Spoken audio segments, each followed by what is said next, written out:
those comments. And I want to know if you were right or wrong. That's a direct question. I expect a direct answer. The first question is, given the open complaint and all the other concerns that I have addressed, why are we even here today? Have you ever wondered who even needs Senate confirmation in the first place? Let's take an inside look into the confirmation process.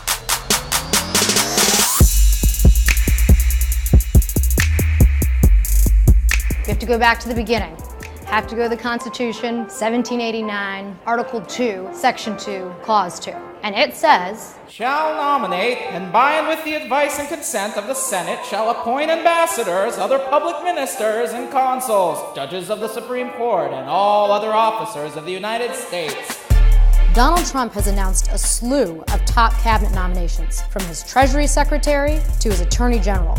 Over 1,000 people, including the heads of all federal agencies, are going to face Senate confirmation. Not everyone has to get confirmed. All cabinet-level officials and a lot of their deputies are going to need to be confirmed. But White House staff, think Kellyanne Conway or Steve Bannon, do not.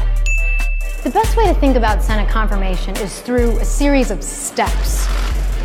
As soon as the nominee is announced, the media attention starts and outside interest groups get to roll up their sleeves. Step 1, paper. The nominees have to fill out a ton of forms before they can get confirmed. Think of it like a job interview on paper. They have to fill out a White House questionnaire, pass an FBI background check, and fill out a financial disclosure form. They want to know every speech you gave, every club you're in. What's your 401k plan like?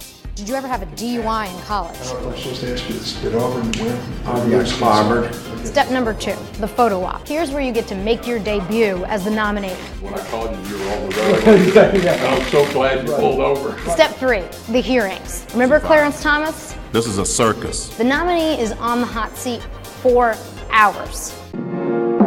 Once the hearing is over, those same senators are going to take a vote in committee. And if a nominee can get through committee, then they go to the floor for a full vote of all 100 senators. Senator, I enter a motion to reconsider the vote by which cloture was not invoked on this nomination. So how many votes do you need to get officially confirmed?